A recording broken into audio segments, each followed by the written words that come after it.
PSCയുടെ പുതിയൊരു വീഡിയോയിലേക്ക് എല്ലാവർക്കും സ്വാഗതം. ഇന്നത്തെ വീഡിയോയിൽ ഞാൻ ഉൾപ്പെടുത്തിയിരിക്കുന്നത് 11ാം ക്ലാസ്സിലെ SCERT ടെക്സ്റ്റാണ്, ബയോളജി ടെക്സ്റ്റാണ്, മലയാളം. അപ്പോൾ നമ്മൾക്കറിയാം, ഇപ്പോൾ 5ാം ക്ലാസ് മുതൽ +2 വരെയുള്ള SCERT ടെക്സ്റ്റ് ബുക്കിലെ കണ്ടൻറ്റ് വളരെയധികം ഇമ്പോർട്ടൻ്റ് ആണ്. PSC എല്ലാ സബ്ജക്റ്റും, അതായത് സബ്ജക്റ്റ് വൈസുള്ള എല്ലാനും ഈ SCERT ബേസ് ചെയ്താണ് ചോദിക്കുന്നത്. കൂടാതെ ഇപ്പോൾ HSC നാച്ചുറൽ സയൻസ് വരുന്നുണ്ട്, പിന്നെ കേട്ടറ്റ് പരീക്ഷ വരുന്നുണ്ട്. അപ്പോൾ അങ്ങനെ ഈ ടെക്സ്റ്റ് വളരെയധികം ഇമ്പോർട്ടൻ്റ് ആണ്. PSC പരീക്ഷകൾക്ക് ഏറ്റവും ഇമ്പോർട്ടൻ്റ് ആണ്. കൂടാതെ കേട്ടറ്റ് പരീക്ഷയ്ക്ക് വളരെ ഇമ്പോർട്ടൻ്റ് ആണ്. അപ്പോൾ നമ്മൾക്ക് അതിൻ്റെ പ്രാധാന്യം എത്രത്തോളം ഉണ്ടെന്ന് മനസ്സിലാക്കാൻ പറ്റും. അപ്പോൾ നമ്മൾ ഈ 11th ചാപ്റ്ററിലെ 11th സ്റ്റാൻഡേർഡിലെ ചാപ്റ്റർ വൈസ് ഒന്ന് നോക്കാം. ഇതിൻ്റെ ഉള്ളടക്കത്തിലേക്ക് പോകുമ്പോൾ ഫസ്റ്റ് യൂണിറ്റിൽ ജീവലോക വൈവിധ്യം, ജീവലോകത്തെ വൈവിധ്യം എന്ന യൂണിറ്റാണ്. അതിൽ 4 ചാപ്റ്റേഴ്സാണ് അടങ്ങിയിരിക്കുന്നത്. ഒന്നാമത്തെ ചാപ്റ്റർ ജീവിയ ലോകം, രണ്ടാമത്തെ ചാപ്റ്റർ വർഗീകരണം ജീവികളിൽ, മൂന്നാമത്തെ ചാപ്റ്റർ സസ്യലോകം, നാലാമത്തെ ചാപ്റ്റർ ജന്തുലോകം. അപ്പോൾ ഒന്നാമത്തെ ചാപ്റ്റർ ജീവലോകത്തെ വൈവിധ്യങ്ങൾ എന്ന് പറയുന്നത് 4 ചാപ്റ്റേഴ്സ്, 4 അധ്യായങ്ങളാണ് ഉള്ളത്. ഇനി രണ്ടാമത്തെ യൂണിറ്റിലേക്ക് പോകുമ്പോൾ സസ്യങ്ങളിലെയും ജന്തുക്കളിലെയും ഘടനാ വ്യവസ്ഥ, അതിലെ 3 ചാപ്റ്റേഴ്സാണ് അടങ്ങിയിരിക്കുന്നത്. ഒന്ന് സപുഷ്പികളുടെ ബാഹ്യഘടനാ സവിശേഷതകൾ, രണ്ടാമത്തത് സപുഷ്പികളിലെ ആന്തരിക ഘടന, മൂന്നാമത്തത് ജന്തുക്കളിലെ ഘടനാ വ്യവസ്ഥ. ഈ 3 ചാപ്റ്റേഴ്സാണ് യൂണിറ്റ് സെക്കൻഡിൽ കൊടുത്തേണേ. ഇനി യൂണിറ്റ് തേർഡിൽ കോശം, ഘടനയും ധർമ്മവും, അതിൽ 3 ചാപ്റ്റേഴ്സാണ്. ഒന്നാമത്തെ ചാപ്റ്റർ കോശം, ജീവന്റെ അടിസ്ഥാന ഘടകം, രണ്ടാമത്തത് ജൈവ തന്മാത്രകൾ,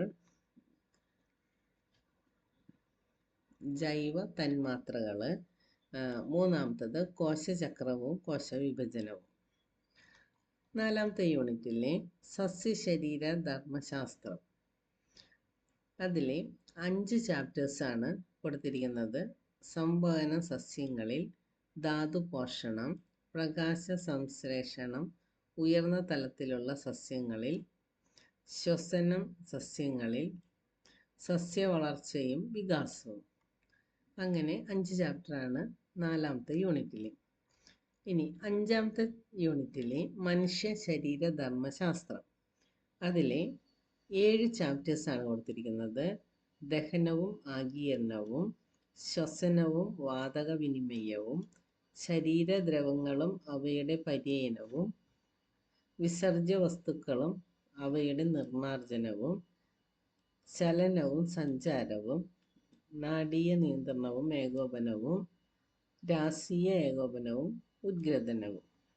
അപ്പോൾ അങ്ങനെ 5 യൂണിറ്റുകളാണ് ഈ +1 ബയോളജിയിൽ കൊടുത്തിരിക്കുന്നത്. അപ്പം നമ്മളെന്താ ചെയ്യാൻ പോണെന്ന് വെച്ചാൽ, ഒന്നാമത്തെ യൂണിറ്റിലെ ഒന്നാമത്തെ ചാപ്റ്ററാണ് ഇന്ന് ഞാൻ ഈ വീഡിയോയിൽ ഉൾപ്പെടുത്തിയിരിക്കുന്നത്. അപ്പോൾ ഇന്ന് മുതൽ ആ സീരീസ് തുടങ്ങുകയാണ്. അപ്പോൾ നമ്മൾ 11, 12, അത് കഴിഞ്ഞ് 10, അങ്ങനെ താഴോട്ട് പോവുകയാണ്. അപ്പോൾ ഇന്ന് എനിക്ക് അവൈലബിളായിട്ട് കിട്ടിയിരിക്കുന്നത് 11ാമത്തെ സ്റ്റാൻഡേർഡിലെ ബുക്കായതുകൊണ്ടാണ് ഇന്ന് ഞാൻ 11ാം ക്ലാസ്സിൻ്റെ ബുക്ക് എടുക്കാൻ തുടങ്ങുന്നത്. അത് തീർന്നു കഴിയുമ്പോൾ നമ്മൾ 12ാം ക്ലാസ്സിലേക്ക് പോകും. അത് കഴിഞ്ഞ് 10, 9, 8 അങ്ങനെ 5ാം ക്ലാസ് വരെ ഈ സീരീസ് അങ്ങോട്ട് തുടരും. അപ്പോൾ നമ്മൾക്ക് ഏത് തരം പരീക്ഷ ആണ് എഴുതാൻ പോണെങ്കിലും, അതായത് PSC പരീക്ഷ ചെറുത് മുതൽ വലിയ ഡെസിഗ്നേഷൻ വരെയുള്ള പരീക്ഷകളാണെങ്കിലും ഈ SCERT ക്വസ്റ്റ്യൻ മസ്റ്റായിട്ട് ഉണ്ടാകും. അപ്പോൾ അതുകൊണ്ട് ഏത് തരം പരീക്ഷകൾക്കും ഇത് വളരെ ഇമ്പോർട്ടൻ്റ് ആണ്. അപ്പോൾ അതിൻ്റെ ആ പ്രാധാന്യം അനുസരിച്ചിട്ട് വേണം നമ്മൾ പഠിക്കാനായിട്ട്. അപ്പോൾ നമുക്ക് യൂണിറ്റ് ഫസ്റ്റിലേക്ക് പോകാം. ജീവലോകത്തെ വൈവിധ്യം. യൂണിറ്റ് ഫസ്റ്റിൻ്റെ പേര് ജീവലോകത്തെ വൈവിധ്യം, diversity in the living world എന്നാണ്. അപ്പോൾ അതിൽ അടങ്ങുന്ന 4 ചാപ്റ്റേഴ്സിൽ ഒന്നാമത്തതാണ് ജീവിയ ലോകം. അത് നമുക്ക് നോക്കാം. അതിക്ക് മുമ്പായിട്ട് ഏണസ്റ്റ് മേയർ 1904 ജൂലൈ 5 ജർമ്മനിയിലെ കെംപ്റ്റർ എന്ന സ്ഥലത്ത് ജനിച്ചു. ഈ ഏണസ്റ്റ് മേയർ ആരാണെന്ന് നമുക്ക് നോക്കാം കേട്ടോ. ഹാർവാർഡ് യൂണിവേഴ്സിറ്റിയിലെ പരിണാമ ജീവശാസ്ത്രജ്ഞനായ അദ്ദേഹം 20-ാം നൂറ്റാണ്ടിലെ ഡാർവിൻ എന്നറിയപ്പെടുന്നു കേട്ടോ. അപ്പം 20-ാം നൂറ്റാണ്ടിലെ ഡാർവിൻ എന്നറിയപ്പെടുന്നത് ആരാണ്? ഏണസ്റ്റ് മേയറാണ്. ഏണസ്റ്റ് മേയറാണ് 20-ാം നൂറ്റാണ്ടിലെ ഡാർവിൻ എന്ന് അറിയപ്പെടുന്നത്. ഇനി അപ്പോൾ ഇതിൽ വലിയ ക്വസ്റ്റ്യൻസ് ഒന്നുമില്ല, PSC ബേസ്ഡ് ക്വസ്റ്റ്യൻസ് മാത്രമാണ് കേട്ടോ ഞാൻ പറയുന്നത്. പിന്നെ ഇതിൽ പ്രത്യേകിച്ച് ഒന്നുമില്ല. അപ്പോൾ നമുക്ക് 1-ാം അധ്യായം ജീവിയ ലോകം അല്ലെങ്കിൽ ലിവിങ് വേൾഡ്. അതിൽ PSCക്ക് വരുന്ന ക്വസ്റ്റ്യൻസ് മാത്രം ഞാൻ അതുപോലത്തെ ക്വസ്റ്റ്യൻസ് മാത്രമേ ഞാൻ പറയുന്നുള്ളൂ. വെറുതെ നമ്മൾക്ക് ഇത്രയും വായിച്ച് എടുക്കേണ്ട ഒരു കാര്യവുമില്ല കേട്ടോ. അപ്പോൾ പ്രത്യുൽപാദനവും ജീവനുള്ളവയുടെ മറ്റൊരു സവിശേഷതയാണ്. അത് ജീവനുള്ളവയുടെ ഒരു സവിശേഷതയിൽ ഒന്നാണ് പ്രത്യുൽപാദനം. അപ്പോൾ ഈ പല പ്രത്യുൽപാദനം, ലൈംഗിക പ്രത്യുൽപാദനമുണ്ട്, അലൈംഗിക പ്രത്യുൽപാദനമുണ്ട്. അതിൽ പൂപ്പലുകൾ അവ പുറപ്പെടുവിക്കുന്ന ദശലക്ഷക്കണക്കിന് രേണുക്കൾ അല്ലെങ്കിൽ സ്പോർട്സ് ഉപയോഗിച്ച് വളരെ വേഗം പെരുകുകയും വികസിക്കുകയും ചെയ്യുന്നു. അപ്പോൾ പൂപ്പലുകൾ എങ്ങനെയാണ് അത് പ്രത്യുൽപാദനം അല്ലെങ്കിൽ ഇരട്ടിക്കുന്നത് അല്ലെങ്കിൽ പെരുകുന്നത് എങ്ങനെയാണ്? സ്പോർട്സുകൾ ധാരാളം ഉണ്ടാക്കിയാണ്. അടുത്തത് ചെറു ജീവജാലങ്ങളായ ഈസ്റ്റ് ഹൈഡ്ര എന്നിവ പ്രത്യുൽപാദനം അല്ലെങ്കിൽ റീപ്രൊഡക്ഷൻ ചെയ്യുന്നത് എങ്ങനെയാണ്? ബഡ്ഡിങ് വഴിയാണ്, മുകുളനം വഴിയാണ്. അടുത്തത് പരന്ന വിര അല്ലെങ്കിൽ പ്ലനേറിയ, അതിൽ പുനരുൽപാദനം വഴിയാണ്. പുനരുൽപാദനം എന്ന് പറഞ്ഞാൽ എന്താണ്? അതായത് മുറിഞ്ഞു നഷ്ടപ്പെട്ട ഭാഗം പരന്ന വിര വീണ്ടും സൃഷ്ടിക്കുകയും ഒരു പുതിയ ജീവി ഉണ്ടാകുകയും ചെയ്യുന്നു. അങ്ങനെയാണ് പരന്ന വിരയിലെ പുനരുൽപാദനം വഴിയാണ്. അപ്പോൾ പൂപ്പലുകളിലെ സ്പോർട്സ് വഴിയാണ്, ഈസ്റ്റ് ഹൈഡ്ര എന്നിവയിലെ മുകുളനം അല്ലെങ്കിൽ ബഡ്ഡിങ് വഴിയാണ്, പരന്ന വിരയിലെ പുനരുൽപാദനം വഴിയാണ്. പൂപ്പലുകൾ, നാരുകൾ പോലെയുള്ള ആൽഗകൾ, അമീബ, മോസുകളുടെ പ്രോട്ടോണിമ ഇവയെല്ലാം ഖണ്ഡനത്തിലൂടെ അതായത് ഫ്രാഗ്മെന്റേഷനിലൂടെയും വർദ്ധിക്കുന്നു. ഇനി പല ജീവിവർഗവും പ്രത്യുൽപാദനം നടത്താറില്ല. ഉദാഹരണത്തിന് കോവർ കഴുത അല്ലെങ്കിൽ മ്യൂൾ എന്ന് പറയുന്നത്, തൊഴിലാളി തേനീച്ച, സ്റ്റെറൈൽ വർക്കർ ബീസ്, വന്ധ്യതയുള്ള ദമ്പതികൾ ഇവയൊന്നും പ്രത്യുൽപാദനം നടത്താറില്ല.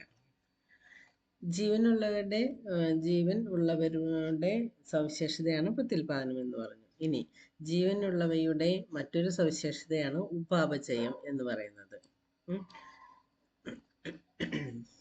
അതിൽ പ്രത്യേകിച്ചൊന്നും പറയാനില്ല. എന്താണ്? കോശരൂപീകരണം, സെല്ലുലാർ ഓർഗനൈസേഷൻ ജീവനുള്ളവയുടെ ഒരു നിർവചന സവിശേഷതയാണ്. പിന്നെ അതിലൊന്നും പ്രത്യേകിച്ച് PSC ക്വസ്റ്റ്യൻസ് ഒന്നും കാണുന്നില്ല. പിന്നെയുള്ളത് ബൈനോമിയൽ നോമൻക്ലേച്ചർ അല്ലെങ്കിൽ നോമൻക്ലേച്ചർ, നാമകരണ പദ്ധതിയാണ്. ഒരു ജീവിയുടെ പേര് ലോകമെങ്ങും ഒരുപോലെ അറിയപ്പെടാൻ ഒരു പ്രത്യേക ക്രമീകരണം ജീവികളുടെ പേര് കൊടുക്കുന്നതിൽ സ്വീകരിക്കേണ്ടതുണ്ട്. ഈ പ്രക്രിയയ്ക്കാണ് നാമകരണ പദ്ധതി അല്ലെങ്കിൽ നോമൻക്ലേച്ചർ എന്ന് പറയുന്നത്. ഒരു ജീവിയുടെ പേര് ലോകമെങ്ങും ഒരുപോലെ അറിയാൻ വേണ്ടിയിട്ട് അതിനാണ് നോമൻക്ലേച്ചർ എന്ന് പറയുന്നത്.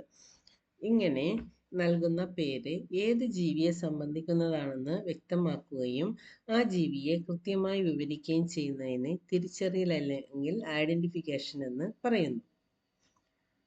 International code for botanical nomenclature അല്ലെങ്കിൽ ICBN നൽകിയിരിക്കുന്ന അംഗീകൃത തത്വങ്ങളെയും മാനദണ്ഡങ്ങളെയും അടിസ്ഥാനമാക്കിയാണ് സസ്യങ്ങൾക്ക് ശാസ്ത്രനാമം നൽകുന്നത്. ഇത് PSC ചോദിക്കാവുന്നതാണ് കേട്ടോ. സസ്യങ്ങൾക്ക് ശാസ്ത്രനാമം നൽകുന്നത് ഏത് അംഗീകൃത തത്വത്തെ അടിസ്ഥാനമാക്കിയാണ് എന്ന് ചോദിക്കാവുന്നതാണ്. അപ്പോൾ എന്താണ്? International code for botanical nomenclature അല്ലെങ്കിൽ ICBN. അതുപോലെ ജന്തുക്കൾക്ക് പേര് നൽകുന്നത് എന്താണ്? International code for zoological nomenclature അല്ലെങ്കിൽ ICZN എന്നും ഉണ്ട്. അപ്പോൾ ICBN സസ്യങ്ങൾക്ക്, ICZN ജന്തുക്കൾക്ക്. ഇനി അടുത്തത് ദ്വിനാമ പദ്ധതി അല്ലെങ്കിൽ ബൈനോമിയൽ നോമെൻക്ലേച്ചർ എന്ന് വിളിക്കുന്നത് എന്താണ്? ജീവശാസ്ത്രജ്ഞർ ജീവികൾക്ക് ശാസ്ത്രീയ നാമം നൽകുവാൻ സാർവത്രികമായ അംഗീകൃത തത്വങ്ങൾ പാലിക്കുന്നു. ഓരോ പേരിനും 2 പദങ്ങളുണ്ട്. ഒന്നാം പദം ജീനസിനെയും രണ്ടാം പദം സ്പീഷീസിനെയും സൂചിപ്പിക്കുന്നു.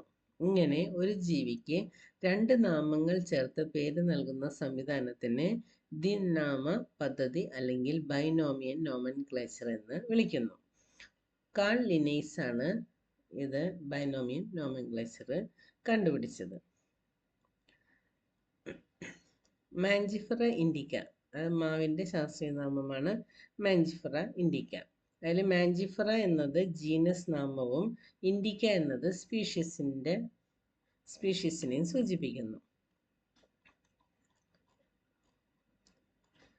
ഇനി ശാസ്ത്രനാമം കണ്ടെത്തിയ ആളിൻ്റെ പേര് ചുരുക്ക രൂപത്തിൽ സ്പീഷീസ് നാമത്തിന് ശേഷം ചേർക്കാവുന്നതാണ്. ഉദാഹരണം മാഞ്ചിഫറ ഇൻഡിക്ക ലിൻ.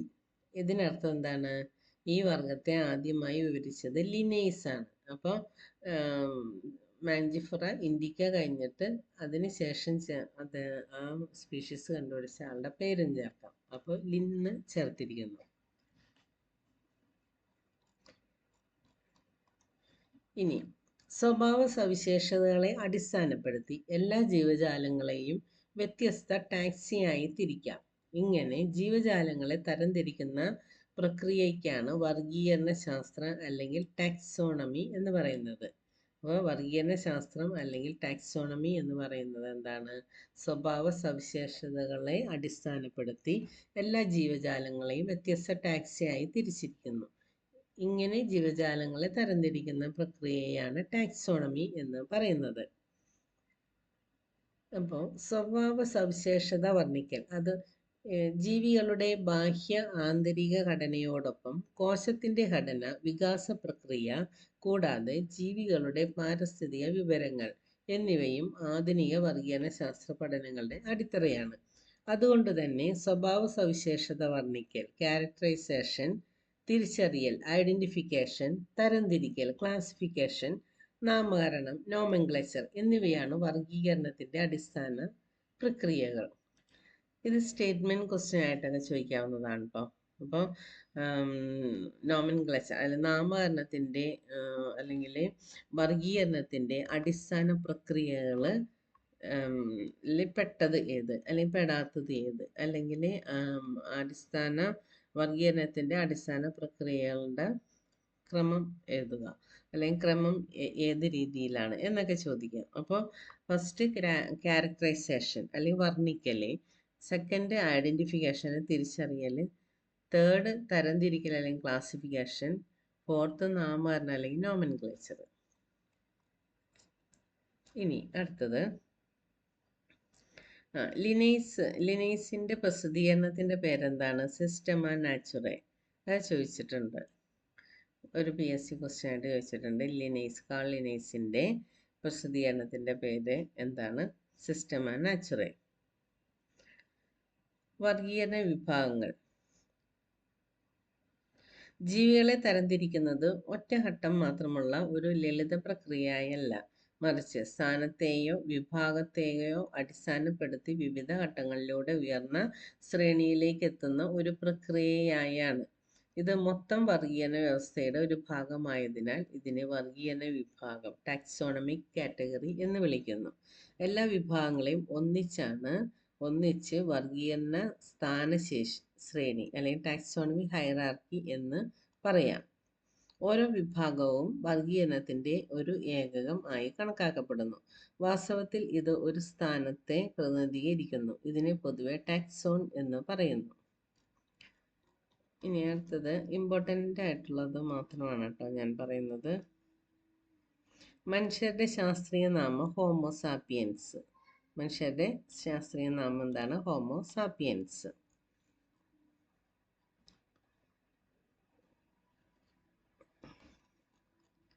പിന്നെ ഉള്ളത്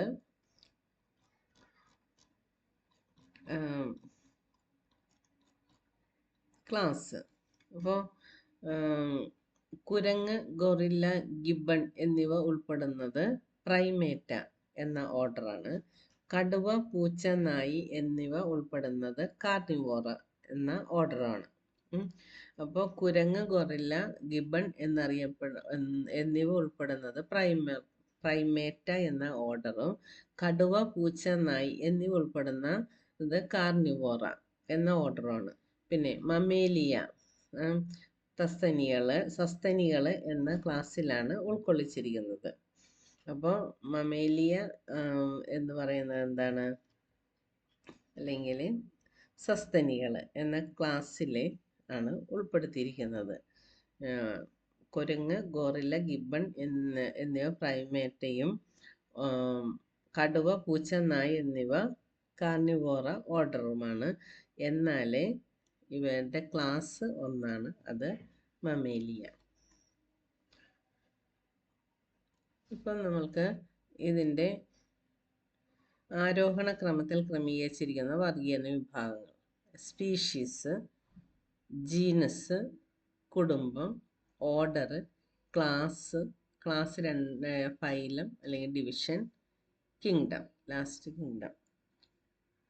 അപ്പോൾ സ്പീഷീസ് ഇതിൻ്റെ ഓർഡർ പഠിച്ചിരിക്കണം, ക്വസ്റ്റ്യൻ ചോദിക്കാവുന്നതാണ് കേട്ടോ. ഇതിൻ്റെ ഓർഡർ: സ്പീഷീസ്, ജീനസ്, കുടുംബം, order, class, phylum or division, kingdom. ഇതിൻ്റെ ആദ്യത്തെ അക്ഷരം വെച്ചിട്ട് ഒരു കോഡ് ഉണ്ടാക്കിയാലും മതി. ഓക്കെ. ഇനി അടുത്ത ഇമ്പോർട്ടൻ്റ് ഏതാണ്? ശാസ്ത്രീയ നാമങ്ങൾ. മനുഷ്യൻ്റെ ശാസ്ത്രനാമം നമ്മൾ നേരത്തെ കണ്ടതാണ്, ഹോമോ സാപ്പിയൻസ്. ഈച്ചയുടെ ശാസ്ത്രനാമം എന്താണ്? മസ്ക ഡൊമസ്റ്റിക്ക ഈച്ചയുടെ. അപ്പോൾ SCRTയിലുള്ളത് ഒക്കെ വളരെ ഇമ്പോർട്ടൻ്റ് ആണ്. അപ്പോൾ ഇതൊക്കെ ചോദിക്കാൻ സാധ്യതയുള്ളതാണ് ശാസ്ത്രനാമങ്ങൾ കേട്ടോ. മനുഷ്യൻ്റെ ശാസ്ത്രനാമം ഹോമോ സാപ്പിയൻസ്, ഈച്ചയുടെ മസ്ക ഡൊമസ്റ്റിക്ക, മാവിൻ്റെ മാഞ്ചിഫറ ഇൻഡിക്ക, ഗോതമ്പിൻ്റെ ട്രിറ്റിക്കം എസ്റ്റീവം. അതാണ്.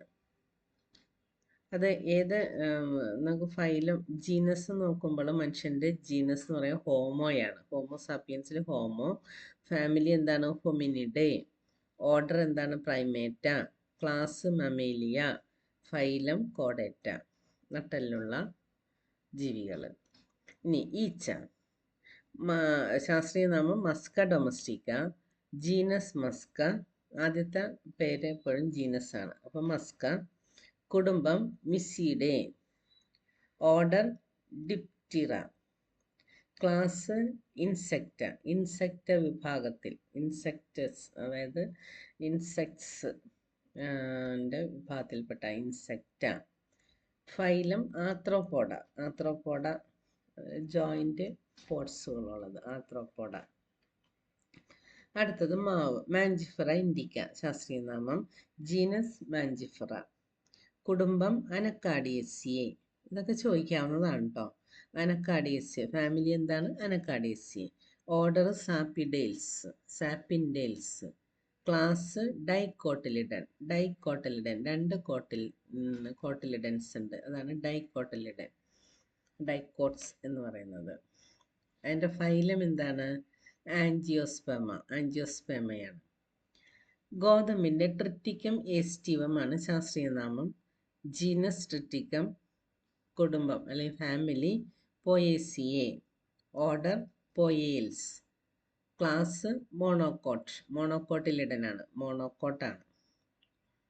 ഫൈലം ആൻജിയോസ്പെർമ. അപ്പം ഇത് ഈ കോളത്തിലുള്ളത് വളരെ ഇമ്പോർട്ടൻ്റ് ആണ്, നന്നായിട്ട് പഠിച്ചിരിക്കണം.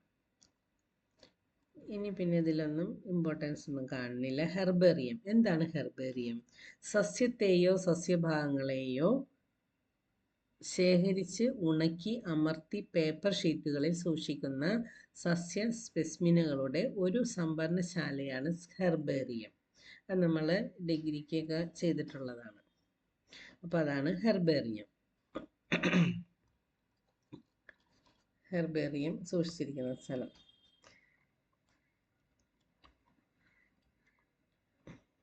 ഇനി സസ്യ ഉദ്യാനങ്ങൾ, ബൊട്ടാനിക്കൽ ഗാർഡൻസ്, കാഴ്ച ബംഗ്ലാവ്, മ്യൂസിയം, മൃഗശാലകൾ, സുവോളജിക്കൽ പാർക്സ്,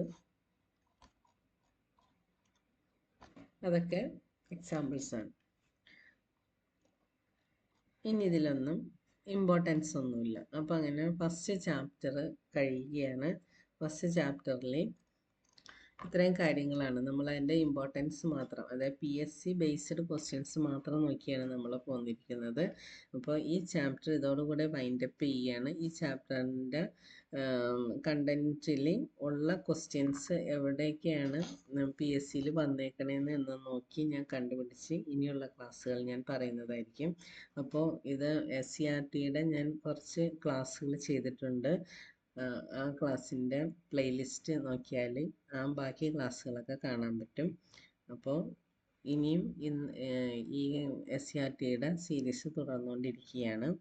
അപ്പോൾ ഇത് ഇപ്പോഴത്തെ ഫസ്റ്റ് SCERT മുൻപ് ചെയ്തതിന് വെച്ചിട്ട് കുറച്ചും കൂടി മോഡിഫൈഡ് ആയിട്ട് ചെയ്യുന്ന ഫസ്റ്റ് ക്ലാസ്സാണിത്. ഇനിയും ഇത് തുടർന്നുകൊണ്ടിരിക്കും. അപ്പോൾ നിങ്ങൾ എന്താണെന്ന് വെച്ചാൽ ഈ SCERTയുടെ ക്ലാസ്സുകളൊക്കെ വളരെ ഇമ്പോർട്ടൻ്റ് ആണ്. അത് തുടർന്നും എല്ലാ ദിവസവും പഠിച്ചുകൊണ്ടിരിക്കണം. അപ്പോൾ ഈ ചാനൽ സബ്സ്ക്രൈബ് ചെയ്യാത്തവർ സബ്സ്ക്രൈബ് ചെയ്യുക, കമൻറ്റ് ചെയ്യുക. Thank you for watching.